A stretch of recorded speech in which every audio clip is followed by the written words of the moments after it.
Hi everyone, स्वागत है आप सभी का टीचिंग गोल्स के इस लर्निंग प्लेटफॉर्म पर। आई होप आप सभी लोग अच्छे होंगे। आज आपकी फिर से एस्टर की क्लास रहने वाली है और सीडीपी की एक क्लास रहेगी, साइकोलॉजी की बाल विकास की एक क्लास रहने वाली है। और आज आपका नेक्स्ट टॉपिक यहाँ पर स्टार्ट हो रहा है। ये सिर्फ एक ही क्लास का टॉपिक है जिसमें हम प्रोग्रेसिव एजुकेशन और चाइल्ड सेंटर्ड एजुकेशन के बारे में बात करेंगे। कई बार आपसे क्वेश्चंस जो है यहाँ से भी पूछ लिए जाते हैं, तो हम सभी टॉपिक को यहाँ पर इंक्लूड करते हुए चल रहे हैं। ठीक है, चलिए नेक्स्ट टॉपिक है आपका बाल केंद्रित और प्रगतिशील शिक्षा। बाइलिंगुअल रहती है हमेशा सारी क्लासेस, और मैं एज्यूम करती हूँ कि आप सारी चीज़ें यहाँ पर समझ पाते हो। एस्टेट के लिए क्लासेस है, सीडीपी के लिए फॉर ऑल द लेवल्स। इसके साथ साथ आप अगर किसी भी एग्जाम के लिए प्रिपेयर कर रहे हो तो भी आपके लिए काफ़ी बेनिफिशियल ये है। ठीक है, स्टार्ट करते हैं अपने आज की इस क्लास को। चाइल्ड सेंटर्ड और प्रोग्रेसिव एजुकेशन। देखिए, बाल केंद्रित शिक्षा का मतलब क्या है और ये आया क्यों, कहाँ से आया है ये सारी चीज़ें। पहले जो चीज़ें होती थी, पहले जो एजुकेशन थी वो कैसी एजुकेशन थी, वो टीचर सेंटर्ड एजुकेशन थी। ठीक है, टीचर सेंटर्ड एजुकेशन थी। मतलब कि वहाँ पर जो केंद्र में होते थे, सेंटर में जो होते थे वो कौन होते थे, वो टीचर होते थे। ठीक है, सेंटर में यानी कि केंद्र में कौन होते थे, टीचर होते, यानी कि टीचर जो है अपनी सहूलियत के हिसाब से कराते थे। टीचर अपने आप को केंद्र में रखते थे और जैसे उनको पढ़ाना होता था वो पढ़ाते थे। ठीक है, तो अपने आप को बीच में रखते थे, बट वो कहीं ना कहीं बेनिफिशियल नहीं था। आज के टाइम में चीज़ें बदल चुकी है। अब जो एजुकेशन आपकी आई है काफ़ी टाइम से, वो आपकी कैसी है, वो चाइल्ड सेंटर्ड एजुकेशन है। कि ये कहते हैं कि भाई अब आप जो है केंद्र में किसको रखोगे, बच्चे को रखोगे। अगर आप कुछ भी चीज़ें प्रिपेयर कर रहे हो तो आपको किसको माइंड में रखना है, आपको बच्चे को माइंड में रखना है। फिर चाहे आपका वो टीचिंग लर्निंग कोई भी मटीरियल्स हो, फिर चाहे आपका करिकुलम हो, कुछ भी हो, तो आप क्या करोगे, आप बच्चे को केंद्र में रखे हुए सारी चीजें बनाएंगे। टीचर की जो सहूलियत है वो यहाँ पर मैटर नहीं करती, बच्चे के लिए सारी चीजें यहाँ पर मैटर करती है। ठीक है, तो ये आपका डिफरेंस है किसके बीच में, चाइल्ड सेंटर्ड और टीचर सेंटर्ड प्रोसेस के बीच में। तो यहाँ पर जब ये टाइम था तो इसमें मेमोराइजेशन करवाया जाता था। ठीक है, मेमोराइज कराया जाता था, यानी कि सारी चीजों को याद करने में विश्वास करवाया जाता था। याद करना यहाँ पर काफी इंपॉर्टेंट था, है ना। वो चीज़ थी यहाँ पर कि जैसे बच्चे का जो दिमाग है वो एक मतलब एक ढक्कन की तरह है। आप एक ढक्कन खोलो यहाँ से और ज्ञान जो है उसमें अंदर डाल दो, वो वाली चीज़ थी यहाँ पर। इसके बारे में एक बहुत ही फेमस साइकोलॉजिस्ट है, आपसे पूछा भी जाता है और एचटेट में ये क्वेश्चन ऑलरेडी आया हुआ है कि बच्चों को जो है ब्लैंक स्लेट किसके द्वारा कहा गया था। ब्लैंक स्लेट जो है किसके द्वारा कहा गया था। ब्लैंक स्लेट मतलब खाली तख्ती कहा गया था। खाली तख्ती कह लो या फिर स्लेट कह लो, तो ये कहा गया था कि बच्चे जो होते हैं ना वो खाली तख्ती होती है, खाली स्लेट होती है।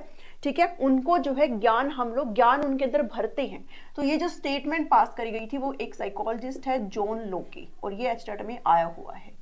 ठीक है, तो ये छोटे छोटे टर्म्स ऐसी होती है। अगर आप नोट्स ले रहे हो तो सारी चीज़ें उसमें ऑलरेडी इंक्लूडेड है, बट अगर आप खुद से बना रहे हो तो आप नोट्स भी ले रहे हो तो भी आप ना कुछ पेजेस ऐसा रिजर्व करके रखो। हमेशा कहते हो कि जब आप एग्जाम में जाओ एक दिन पहले उनमें ज़रूर एक बारी नज़र मार के जाओ। तो ये जो छोटे छोटे टर्म्स है ना, इनको आप वहाँ पर ज़रूर लिख लो कि जॉन लोके क्या कहते हैं। जॉन लोके कहते हैं कि बच्चे का जो दिमाग है वो कैसा होता है, ब्लैंक स्लेट होता है। ठीक है, उसके अंदर ऑलरेडी कुछ नहीं होता, सिर्फ हम बाहरी तरीके से उनके अंदर जो है ज्ञान को भरते हैं। ये कहना किसका है भाई, जॉन लोके का कहना है। ठीक है, हालांकि इसमें कोई भी तुक है नहीं बात में, बट ये पूछा जाता है इसलिए आपको इसे ध्यान में रखना है। ठीक है, इतना समझ में आया यहाँ से। तो अब हम जो बात करते हैं, अब हम बात करते हैं किसकी, चाइल्ड सेंटर्ड एजुकेशन की हम बात करते हैं। Child centred education. अब हम मेमोराइज की बात नहीं करते। अब यहाँ पर जो केंद्र में है वो कौन है, वो बच्चा केंद्र में है। आप कुछ भी चीजें प्लान करोगे ना वो आपके बच्चे के अकॉर्डिंग करोगे। ठीक है, आपके बच्चे के लिए यहाँ पर जो है एक तरीके से शिक्षा है। ठीक है, तो यहाँ पर बात करी जाती है ऑल ओवर डेवलपमेंट की। ऑल ओवर डेवलपमेंट की बात करी जाती है, यानी कि सर्वांगीण विकास की बात करी जाती है। सर्वांगीण विकास, चहुमुखी विकास, चहुमुखी विकास, या फिर अगर आपसे कोई पूछे संपूर्ण विकास। ठीक है, संपूर्ण विकास, ये ऐसे टर्म्स होते हैं, ये ऐसे शब्द हैं। अगर आपको किसी भी ऑप्शन में ये लिखा मिल जाए, सर्वांगीण विकास बच्चे का, चहुमुखी विकास बच्चे का, संपूर्ण विकास, या फिर इंग्लिश में अगर ऑल ओवर डेवलपमेंट लिखा मिल जाए तो आपका वही ऑप्शन बिल्कुल करेक्ट होता है। बट हाँ, आपको ये देखना होता है कि कई बार ऑल ऑफ द अबव भी हो जाते हैं। बट अगर कोई सिंगल ऑप्शन अगर आपको ये लिखा दिख रहा है ना, तो आप आंख मूंद के उस पर आप करेक्ट का मार्क कर सकते हो। ये बहुत ही पॉजिटिव एक लाइन होती है, सर्वांगीण विकास। ठीक है, तो चाइल्ड सेंटर्ड एजुकेशन में किस बात की तरफ जोर दिया जाता है कि बच्चे के सर्वांगीण विकास पर जोर दिया जाता है। सिर्फ आप किताबी ज्ञान तक ही बच्चे को सीमित ना रखिए, आप ऑल ओवर उसका डेवलपमेंट करने की कोशिश करिए। ठीक है, इतना यहाँ से समझ में आया कि पहले क्या था, पहले आपका टीचर सेंटर था जिसमें जो सेंटर में होते थे वो शिक्षक होते थे, शिक्षक अपने अकॉर्डिंग सारी चीजें करते थे, जो उनका मन आता वैसे करते थे, बच्चे को बस एक बार पढ़ा दिया, बाकी उनको समझ में आ रहा नहीं आ रहा डजंट मैटर। लेकिन अब कहा गया कि नहीं, चाइल्ड सेंटर्ड बनाइए, अगर बच्चे को नहीं समझ में आ रहा है तो आप अल्टरनेट कोई और तरीका यूज करिए, आप प्लानिंग भी बच्चे के अकॉर्डिंग ही करेंगे सारी चीजों को। तो सेंटर में कौन है चाइल्ड सेंटर्ड में, चाइल्ड जो है वो सेंटर में, बच्चा जो है वो केंद्र में है। एनसीएफ 2005 भी इस चीज को रिकमेंड करता है, नेशनल करिकुलम फ्रेमवर्क। ये क्लासेस मैं आपको जल्दी ही देने वाली हूँ। नेशनल करिकुलम फ्रेमवर्क में भी इस बात को बताया गया है कि आपको किसके तरफ शिफ्ट होना है, teacher centred to child centred की तरफ आपको शिफ्ट होना है। ठीक है, तो ये इसका जिक्र आपको एनसीएफ में भी कहा गया है। अब हम बढ़ चलते हैं, अगर हम बात करें चाइल्ड सेंटर्ड एजुकेशन की तो जो चाइल्ड सेंटर्ड एजुकेशन तरफ बढ़ने से पहले ना आपको एक चीज और समझनी है। यहाँ पर कई बार आपसे ये भी पूछा जाता है कि आपकी जो एजुकेशन है वो बाइपोलर बताई गई है, एजुकेशन जो है वो बाइपोलर है। ठीक है, बाइपोलर यानी कि द्विध्रुवीय, द्विध्रुवीय। और ये किसके द्वारा बताई गई है, ये एडम्स के द्वारा बताई गई है, ये नाम आप ध्यान में रख लेना। ठीक है, आपसे पूछा जाता है कि किसने बाइपोलर प्रोसेस कहा है शिक्षा को और किसने ट्राइपोलर प्रोसेस कहा है एजुकेशन को। तो ये आपसे पूछा जाता है, बात अगर बाइपोलर की हो रही है तो इसको एडम के द्वारा दिया गया है। ये कहते हैं कि एजुकेशन के जो है दो पोल होते हैं, दो एंड होते हैं, और उस एंड में एक जो एंड होता है वो चाइल्ड का होता है यानी कि स्टूडेंट का होता है, और जो दूसरा एंड है वो किसका होता है, वो टीचर का होता है। ठीक है, बाइपोलर प्रोसेस में। जबकि जब हम ट्राइपोलर प्रोसेस की बात करते हैं, ट्राइपोलर प्रोसेस, तो ट्राइपोलर यानी कि त्रिध्रुवीय, उसमें दो ध्रुव थे, तो अपना टीचर और यहाँ पर क्या थे, बच्चा था। ट्राइपोलर की बात करी है जॉन डेवी ने, जॉन डेवी ने बात करी है। ये कहते हैं एजुकेशन जो है उसके कितने होते हैं पोल, उसके 3 होते हैं, जिसमें एक आपका चाइल्ड हो जाता है, एक आपका टीचर हो गया, शिक्षक हो गया, और एक आपका क्या है, करिकुलम हो गया। ठीक है, करिकुलम मतलब जो आप पढ़ने वाले हो, आपकी जो पाठ्यक्रम है वो आपका तीसरा एंड हो गया। ठीक है, तो इसके बारे में कौन बात करते हैं, इसके बारे में बात करते हैं जॉन डेवी। इतना ध्यान में रखना। बाइपोलर के बारे में एडम बात करते हैं जिसमें 2 एंड होते हैं, चाइल्ड और टीचर। और ट्राइपोलर मतलब त्रिध्रुवीय, और उसमें एक एंड पर बच्चा होता है, दूसरे पे शिक्षक, और तीसरे पे क्या हो जाएगी, आपका पाठ्यक्रम हो जाएगा। इतना यहाँ से सब चीजें समझ में आई। ठीक है, तो अब हम फटाफट से बढ़ चलते हैं अपनी इस चीज की तरफ। ये मैंने थोड़ा सा आपको बेसिक चीजें बता दी है। ठीक है, अगर आप नोट्स लेना चाहते हो तो आपको स्क्रीन पर नंबर दिखाई दे रहा है, अभी आप नोट्स ले सकते हो। ये सारी चीजें ऑलरेडी आपको नोट्स में इंक्लूडेड है, और कहीं ना कहीं थोड़ा ज्यादा ही चीजें आपको नोट्स में मिल जाएगी। ठीक है, इसको भी मैं यहाँ से इरेज कर देती हूँ ताकि आपको अच्छे से समझ में आ जाए। चलो देखो, मैंने यहाँ पर जो राइट साइड में आपके लिए लिखा है ना, वो ये लिखा है कि हम क्या क्या कवर करने वाले हैं। बाल केंद्रित शिक्षा के महत्वपूर्ण फैक्ट्स, मैंने होता क्या है वो आपको समझा दिया, फैक्ट्स यहाँ पर है। फिर हम प्रिंसिपल्स को पढ़ेंगे, बाल केंद्रित शिक्षा के क्या क्या सिद्धांत है, देन टीचर का क्या रोल हो जाता है, उसके बाद प्रगतिशील शिक्षा को पढ़ेंगे। इसमें बहुत सारे डिफरेंट साइकोलॉजिस्ट हैं, उन्होंने प्रगतिशील शिक्षा के बारे में अपने क्या पॉइंट ऑफ व्यू रखे हैं, उनको इस क्लास में हम डिस्कस करने वाले हैं। ठीक है, अब हम कुछ फैक्ट्स की तरफ देख लेते हैं। कुछ फीचर्स होते हैं, कुछ विशेषताएं होती हैं जिनकी वजह से आप बाल केंद्रित जो शिक्षा उसको समझते हो। तो मैं ऑलरेडी आपसे बता चुकी हूं कि सेंटर पॉइंट कौन होता है, बच्चा होता है, यानी कि केंद्र बिंदु।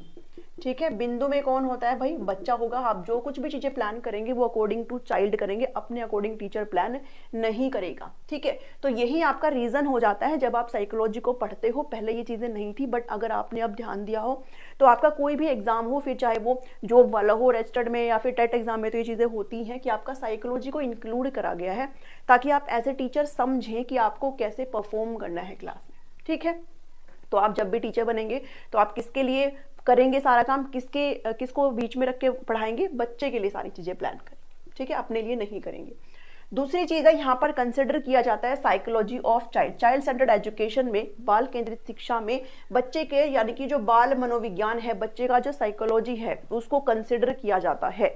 मतलब कि बच्चे का जो डेवलपमेंटल एस्पेक्ट है वो सारा यहाँ पर मैटर करता है। आप जो कुछ भी चीजें प्लान करेंगे वो अकॉर्डिंग टू दैट करेंगे। बच्चे का अपना एक मानसिक लेवल होता है, हर बच्चे में इंडिविजुअल डिफरेंस होता है, बच्चे का अपना एक सोशल लेवल होता है, मोरल लेवल होता है, हर चीज को आप यहाँ पर देखेंगे, कंसिडर करेंगे। ठीक है, उसके बाद जो मेन चीज आपको ये ध्यान में देनी है, मोस्ट इंपॉर्टेंट चीज है कि हम यहाँ पर बात कर रहे हैं डायग्नोस्टिक और रिमीडियल टीचिंग की।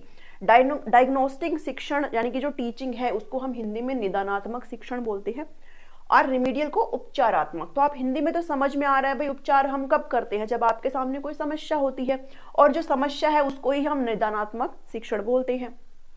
तो डायग्नोज करने का मतलब यह है कि अगर मैं क्लासरूम में पढ़ा रही हूँ, जिन बच्चों को मैं पढ़ा रही हूँ, जैसे मान लो अगर मैं आपको पढ़ा रही हूँ, आपका अगर कोई भी डाउट है, ठीक है, तो जो भी आपका डाउट है अगर मैं वो पता लगा पा रही हूँ, तो मतलब मैंने आपके जो भी समस्या है, जो भी क्वेरी है, उसको डायग्नोज कर लिया, मुझे पता चल गया भाई, मैंने उसका निदानात्मक कर लिया कि भाई अच्छा आपका ये समस्या है। उसके बाद जब मैं उसको सॉल्व करती हूँ तो वो कैसा शिक्षण हो गया, वो उपचारात्मक शिक्षण हो गया। ठीक है, तो जब आप किसी भी प्रॉब्लम का पता लगाते हो, किसी भी जब आप कोई भी पाठ वगैरह पढ़ा रहे हो या फिर कुछ भी पढ़ा रहे हो, तो जब आप अपने बच्चे का कोई भी समस्या को फाइंड आउट कर पाते हो तो वो निदानात्मक शिक्षण हो जाता है। और जब आप उसका उपचार करवा पाते हो, जब आप उसकी रेमेडी बता पा रहे हो, तो वो क्या है, वो उपचारात्मक शिक्षण है। और ये चाइल्ड सेंटर्ड एजुकेशन में मस्ट होता है। बच्चा सेंटर में है, बच्चे के लिए सारी चीजें हो रही है, तो बच्चा कहाँ पर पीछे है, कहाँ पर लैग कर रहा है, वो मैटर करता है। तो आपको अपने बच्चे की परेशानी पता होनी चाहिए, साथ ही आपको क्या करना है, उसका उपचार भी करना है। इतना समझ में आया यहाँ से। नेक्स्ट जो चीज बोली गई है वो इंडिविजुअल डिफरेंस की बोली गई है, व्यक्तिगत भिन्नताएं हैं। आपका एक टॉपिक भी है ये व्यक्तिगत भिन्नताएं। और व्यक्तिगत भिन्नताएं मतलब हर बच्चा अपने आप में अलग होता है। आप सिर्फ एक मेथड से क्लास के 30 बच्चों को नहीं पढ़ा सकते हो, आपको देखना पड़। अब ऐसा भी नहीं है कि आपको हर बच्चे के लिए एक मेथड प्रिपेयर करना है, ऐसा भी नहीं कर सकते ना, है ना। अगर आप में से ये कहो कि अगर मैं ये कह रही हूँ कि भाई आप एक मेथड से नहीं पढ़ा सकते, तो इसका मतलब ये नहीं है कि एक टीचर को हर बच्चे को देखते हुए 30 मेथड बनाने पड़ेंगे। नहीं, ऐसा भी जरूरी नहीं है। ठीक है, वो टीचर के ऊपर डिपेंड करता है। भाई आप ग्रुप्स में भी तो करवा सकते हो चीजें, भाई आप समूह में भी तो करवा सकते हो। ठीक है, तो ग्रुप की लर्निंग को भी फोकस करता है चाइल्ड सेंटर्ड एजुकेशन, कि आप समूह में भी बच्चे को पढ़ा सकते हो। इससे बच्चे का सोशल डेवलपमेंट भी होता है, और साथ ही बच्चे जो है एक दूसरे के साथ इंटरेक्ट करते हुए भी सीखते हैं। ठीक है, तो हर बच्चे की व्यक्तिगत भिन्नताएं होती हैं, आप हर बच्चे को एक मेथड से नहीं पढ़ा सकते हो। उसके बाद जो है करिकुलम प्लानिंग की बात करी गई है, जो मैं ऊपर भी बात कर रही हूँ कि आप जब पाठ्यक्रम तैयार करते हो तो आप किसको सेंटर में रखोगे, आप बच्चे को सेंटर में रखोगे। ठीक है, तो ये कुछ फैक्ट्स है जो कि चाइल्ड सेंटर्ड एजुकेशन के बारे में है। इतना आपको यहाँ से समझ में आया। अब बढ़ चलते हैं प्रिंसिपल्स की तरफ। मैं यहीं से ही आपको बता देती हूँ कि सिद्धांत क्या है। तो सबसे पहला सिद्धांत है प्रिंसिपल ऑफ एक्टिविटी। एक्टिविटी का मतलब क्या होता है कि अब आप चूंकि आप चाइल्ड सेंटर्ड एजुकेशन को आप प्रेफर कर रहे हो, तो आपको क्या करना है, अपने बच्चे को एक्टिव रखना है, यानी कि सक्रिय रखना है। पहले क्या था, टीचर सेंटर था, उसमें कंट्रोल टीचर के हाथ में था। अब टीचर ने कंट्रोल लूज कर दिया है, वो सिर्फ ध्यान दे रहा है बच्चे की तरफ, बच्चे खुद से कर रहे हैं। ठीक है, बच्चे क्या कर रहे हैं, खुद से कर रहे हैं और एक्टिव होकर के। टीचर सेंटर्ड एजुकेशन में बच्चे पैसिव थे, ये चीज ध्यान में रखना। वो सिर्फ सुन रहे थे, जो टीचर ने बोल दिया उसको सुन लिया, खत्म, उसके अलावा कुछ भी नहीं। आप अपने नए आइडियाज नहीं लगा सकते हो। जबकि चाइल्ड सेंटर में क्या है, बच्चे को सोचने की भी छूट है, बच्चों को अप्लाई करने की छूट है। बच्चे यहाँ पर एक्टिव होकर के सारी चीजों को खुद से करेंगे। तो आपको बच्चे को क्या रखना है, एक्टिव रखना है, and this is your principle of activity. ठीक है, ये आप ध्यान में रखेंगे। उसके बाद है आप मोटिवेशन, यानी कि प्रेरणा का सिद्धांत। ठीक है, मोटिवेशन क्या होता है, भाई अगर आपकी क्लास में कोई बच्चा बढ़िया काम कर रहा है तो आप उसको मोटिवेट करते हो ना, आप उसको वेल डन बोलते हो, कुछ अच्छी उसको आप क्या कर सकते हो, भाई क्लास में तालियां बजवा सकते हो, है ना। तो वो और भी ज्यादा उसमें उत्साह बढ़ जाएगा, वो मोटिवेट हो जाएगा। तो आप क्या करोगे, आप टाइम अपने बच्चे को मोटिवेट भी करेंगे, वो प्रिंसिपल ऑफ मोटिवेशन है। उसके बाद ऑब्जेक्टिव एजुकेशन, यानी कि जिस उद्देश्य के साथ आप शिक्षा दे रहे हो बच्चे को, आपका पर्पस क्या है, वो पर्पस आपका फुलफिल होना चाहिए। ठीक है, ऐसा नहीं है कि आप भटक गए हो, आपने टॉपिक कुछ और स्टार्ट किया, आप पहुंच कहीं और गए हो। तो ऑब्जेक्टिव एजुकेशन पर भी आपको ध्यान में देना है कि ये कौन सा सिद्धांत है, ये आपका उद्देश्य वाला है। ठीक है, कि आप किस उद्देश्य से चीजें कर रहे हो। ठीक है, उसके बाद है रुचि का सिद्धांत, यानी कि इंटरेस्ट का। जब आप प्लानिंग करते हो तो आप किसको बीच में रख रहे हो, बच्चे को, और बच्चे का इंटरेस्ट यहाँ पर मैटर करता है। अगर बच्चे का इंटरेस्ट नहीं है आज ये टॉपिक पढ़ने में, तो आप जबरदस्ती उसको नहीं पढ़ा सकते हो। ठीक है, तो आप कैसे करोगे प्रिपेयर, आप उसके इंटरेस्ट के अकॉर्डिंग करोगे। ठीक है, जैसे मान लो आप क्लासरूम में एंटर करे हो और आप कोई नया टॉपिक स्टार्ट करने वाले हो, बट आप एक तो सीधा बोर्ड पे उठा के लग जाओ, मैं आज ये पढ़ाऊंगा या ये पढ़ाऊंगी। एक आप क्लासरूम में सभी बच्चों से इंटरेक्ट करते हुए पूछिए, बताओ बच्चों आप क्या पढ़ना पसंद करोगे, तो उसमें बच्चों में एक अलग ही एनर्जी यहाँ पर क्रिएट हो जाएगी और वो ज्यादा इंटरेस्ट के साथ पढ़ेंगे। ठीक है, तो इंटरेस्ट देखा जाता है। साथ ही डिवीजन, डिवीजन मतलब ये विभाजिता का सिद्धांत है, ठीक है भाई, हिंदी में मैंने सब चीजें बोल दी है। विभाजिता का सिद्धांत है यानी कि आप टुकड़ों में तोड़कर पढ़ाते हो बच्चों को, पार्ट्स में तोड़कर जब आप पढ़ाते हो ना तो बच्चों को जल्दी से समझ में आता है, ठीक है। तो डिवीजन पे भी ध्यान में देना। तो ये 5 जो है प्रिंसिपल्स है चाइल्ड सेंटर्ड एजुकेशन के। आई गेस कि आपको सारी चीजें समझ में आ रही है, इतना यहाँ समझ में आया। अब बात आती है कि चाइल्ड सेंटर्ड एजुकेशन में टीचर का क्या रोल आ जाता है, टीचर की क्या भूमिका है। भाई ऑब्वियस सी बात है, कंट्रोल तो है नहीं टीचर का, है ना, बिल्कुल क्लासरूम को उसने कंट्रोल नहीं करके रखना है अगर आप सेंटर में बच्चे को रख रहे हो। तो रोल क्या है यहाँ पर टीचर का, आप गाइडर बन जाओगे, आप गाइड करने का काम करोगे, आप मार्गदर्शक बन जाओगे बच्चे के, ठीक है। बच्चे एक्टिव होकर के खुद ही करेंगे, लेकिन आप क्या कर रहे हो, उसको गाइडेंस प्रोवाइड कर रहे हो, आप असिस्टेंस दे सकते हो, असिस्टेंट बन सकते हो, आप सहायक बन सकते हो, ठीक है। आप फैसिलिटेटर का रोल यहाँ पर प्ले कर सकते हो, फैसिलिटेटर आप बन जाते हो। ये कई बार आपको टर्म देखने को मिलती है एग्जाम में। तो टीचर का रोल कैसा होना चाहिए, टीचर का रोल एज ए फैसिलिटेटर होना चाहिए है, गाइडर होना चाहिए, असिस्टेंट होना चाहिए है। आप ये नहीं कह सकते हो कि मैंने ये बता दिया तो तुमको यही पढ़ना है, ठीक है। तो ये आपका था चाइल्ड सेंटर्ड एजुकेशन। अब बढ़ चलते हैं किस पे, प्रोग्रेसिव एजुकेशन पे। नेक्स्ट टॉपिक है अपनी इसी क्लास में जो कि है प्रोग्रेसिव एजुकेशन यानी कि प्रगतिशील शिक्षा। हमने चाइल्ड सेंटर्ड एजुकेशन को पढ़ा है, तो प्रोग्रेसिव एजुकेशन यानी कि जो प्रगतिशील शिक्षा है वो क्या है, शिफ्ट है किसका, टीचर सेंटर से चाइल्ड सेंटर एजुकेशन की तरफ। जितने भी प्रोग्रेसिव एजुकेशन के बारे में बात करने वाले साइकोलॉजिस्ट है वो यही कहते हैं कि हमारा एक शिफ्ट जो है होना चाहिए, बदलाव होना चाहिए, कहाँ से कहाँ तक, जो आपके शिक्षक केंद्रित जो शिक्षा थी उससे और अब बाल केंद्रित शिक्षा की तरफ। यानी कि अब आपका एजुकेशन ऐसा होना चाहिए जिसमें सेंटर में कौन हो, टीचर हो। बात आपसे फादर की करी जाती है, आपसे पूछा जाता है कि जनक कौन है प्रगतिशील शिक्षा के, तो आप बताएंगे जॉन डेवी है, ठीक है। इसको भी आप वहां पर लिख लेना। ये जो छोटी छोटी चीजें ना इनको जरूर लिखते रहा करो, बाद में फिर टाइम नहीं मिलता तो साथ में ही लिखते रहा करो। तो इसके फादर कौन कहलाते हैं भाई, प्रोग्रेसिव एजुकेशन के जॉन डेवी कहलाते हैं। ये बात करते हैं प्रोग्रेसिव एजुकेशन के, मतलब देखो प्रोग्रेसिव मतलब प्रगतिशील, कि आपकी शिक्षा कैसे होनी चाहिए, प्रगतिशील होनी चाहिए, ठीक है। प्रोग्रेस हो बच्चे के अंदर, बच्चे के हर एस्पेक्ट में डेवलपमेंट हो, बच्चे का ऑल ओवर डेवलपमेंट होना चाहिए है, ठीक है। यहां पर बात करते हैं जॉन डेवी कि एजुकेशन जो है वो चाइल्ड के लिए है। ध्यान से सुनना इस लाइन को, education is for child not for the child से।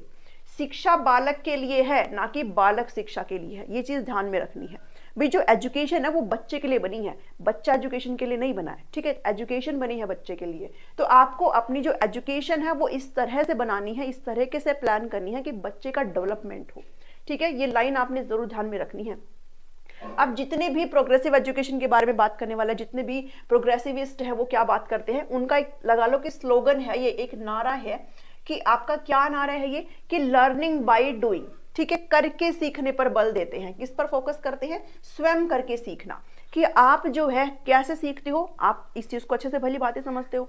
मैं आपको यहाँ पर कितना ही समझा दूं, जब तक आप खुद से नहीं करके देखेंगे वो आप चीजें वो नहीं समझ सकते हो। स्पेशली जब हम मैथ्स की बात करते हैं या फिर हम किसी और चीज की बात करते हैं जिसमें आपको पेन और पेपर उठाने की जरूरत होती है, वैसे होती सभी चीज में है, बट लर्निंग बाय डूइंग पे फोकस करने का काम प्रोग्रेसिव एजुकेशन में किया जाता है। ये एक तरीके से मेन चीज हो जाती है, ठीक है। तो आप इसको जरूर ध्यान में रखना कि हम किसी भी चीज को तभी कर पाते हैं जब हम स्वयं उसको करके देखते हैं, खुद से करके देखते हैं, तब हम उस चीज को अच्छे से समझ पाते हैं, ठीक है। तो ये आपके कॉन्सेप्ट हो गए। अब बहुत सारे साइकोलॉजिस्ट हैं जिन्होंने अपनी अपनी राय दी है इस बारे में, जिसमें हमारे जॉन डेवी है। उसके बाद एक है आपके फ्रेडरिक फ्रोबल। फ्रेडरिक फ्रोबल का नाम आता है कि इन्होंने यहाँ पर किंडरगार्टन एक शब्द है जिसको दिया है, ठीक है। रीट में एक बार ये पूछा भी गया है कि किंडरगार्टन के बारे में कौन बात करते हैं, फ्रेडरिक फ्रोबल बात करते हैं, ठीक है। किंडरगार्टन मतलब ये एक बच्चे का गार्डन होता है, चिल्ड्रन का गार्डन होता है, ठीक है। देखो ऐसे समझो भाई, गार्डन है मतलब बगीचे में क्या होते हैं, बगीचे में पेड़ पौधे होते हैं और उन पेड़ पौधों की रखवाली करने का काम कौन करते हैं, माली करते हैं। सिमिलरली यहाँ पर बच्चों के गार्डन होते हैं, किंडरगार्टन। इन्होंने एक स्कूल खोला था जिसका नाम किंडरगार्टन रखा था। कहा था कि मेरे इस बगीचे में जो बच्चे हैं वो फूल का काम करते हैं, वो छोटे छोटे पेड़ पौधों का काम करते हैं। ये जो बच्चे हैं इनको उन्होंने क्या बताया, लिटिल प्लांट बताया, ठीक है। और ये लिटिल प्लांट कब फलेंगे फूलेंगे, इनकी जो पत्तियां हैं वो कब फलना फूलना स्टार्ट होगी, जब हम पेड़ों को अच्छी खाद पानी देते हैं तब होता है। तो यहाँ पर जब माली जो है किसी भी पेड़ की रखवाली करता है तो वो पेड़ फलता फूलता है। तो जब आप इस गार्डन में जहाँ पर बच्चे आपके एज ए पेड़ है, एज ए छोटे छोटे पौधे हैं, तो यहाँ पर माली का काम कौन करता है, यहाँ पर माली का काम टीचर करता है, ठीक है, शिक्षक करता है, जिससे बच्चे जो है फलते फूलते हैं, उनकी जो एजुकेशन है कहीं ना कहीं वो बढ़ती है, वो अच्छी तरीके से चीज़ों को सीख पाते हैं। तो आप इतना ध्यान में रखना, फ्रेडरिक फ्रोबल ने किसकी बात करी है, किंडरगार्टन की बात करी। हिंदी में भी इसको ऐसे ही लिखा जाता है, ठीक है, किंडरगार्टन। समझ में आई इतनी चीजें। फिर आती है मारिया मोंटेसरी, फीमेल है ये। मारिया मोंटेसरी जो बात करती है वो बहुत ही बढ़िया है कि no one can teach other, कोई भी इंसान किसी भी दूसरे इंसान को नहीं पढ़ा सकता है, कोई भी इंसान किसी दूसरे इंसान को शिक्षित नहीं कर सकता है। कोई भी इंसान कैसे शिक्षित होगा, खुद से होगा, ठीक है। इन्होंने कहा है कि हैंड जो है वो चीफ टीचर है चाइल्ड का, किसी भी बच्चे का, किसी भी इंडिविजुअल का जो हाथ होता है वो उसका सबसे मुख्य शिक्षक होता है, ये कहना है मारिया मोंटेसरी का। या तो वो काम, या तो वो पढ़ेगा अभी, या फिर वो कभी नहीं होगा, या तो वो खुद से अभी कर लेगा उस चीज को, या फिर वो कभी नहीं होगा। वो वाली चीज है, लर्निंग बाय डूइंग वाली चीज है ये, कि हम खुद से करके ही सीखते हैं। लर्निंग बाय डूइंग, जब तक आप खुद से नहीं करेंगे आप किसी भी चीज को नहीं कर सकते हो, ठीक है। इसी को ही इन्होंने प्रोसीड किया है। अब एक चीज और है जो आपसे पूछी जाती है, इन्होंने बच्चों को जो है कंपेयर किया है किससे, स्पंज से। आपने फोम देखा होगा ना, जब हम उसको पानी में डालते तो वो पानी को एब्जॉर्ब कर लेता है। तो कहा कि बच्चे भी जो है वो स्पंज की तरह ही होते हैं, कि वो अपने एनवायरनमेंट से, आप उसको एक पॉजिटिव, एक सकारात्मक वातावरण दीजिए, वो अपने आप ज्ञान को जो है ग्रहण कर लेगा, एब्जॉर्ब कर लेगा, जैसे स्पंज कर लेता है किसी भी चीज को अपने अंदर एब्जॉर्ब, ठीक है। तो स्पंज के बारे में कौन बात करती है, मारिया मोंटेसरी बात करती है। तो आज के इस क्लास में इतना ही है, जिसमें हमने चाइल्ड सेंटर्ड एजुकेशन को पढ़ा है और प्रोग्रेसिव एजुकेशन को पढ़ा है। चाइल्ड सेंटर्ड एजुकेशन मतलब जब हम एजुकेशन में सेंटर में रखते हैं किसको, बच्चे को। आप कुछ भी चीजें प्लान करेंगे बच्चे के अकॉर्डिंग करेंगे। और प्रोग्रेसिव एजुकेशन आपका शिफ्ट ही है from teacher centred to child centred. Notes में आपको सब कुछ इंक्लूडेड है, साथ ही आपको डिफरेंसेस भी दिए गए हैं बढ़िया तरीके से, चाइल्ड सेंटर्ड से टीचर, चाइल्ड सेंटर से, और मतलब टीचर सेंटर्ड से चाइल्ड सेंटर्ड की तरफ, ठीक है। तो ये चीज़ें आपको सारी चीज़ें नोट्स में मिल जाएंगी। अगर आप लेना चाहते हैं तो आपको स्क्रीन पर नंबर दिखाई दे रहा है, आप इसमें व्हाट्सअप करके इन्फॉर्मेशन ले सकते हैं, आपको नोट्स अवेलेबल हो जाएंगे। सभी वीडियो का जो प्लेलिस्ट का जो लिंक है वो सभी आपको चैनल के डिस्क्रिप्शन में, वीडियो के डिस्क्रिप्शन में दिया गया है। मिलते हूँ नेक्स्ट वीडियो में। Thank you, thanks for watching.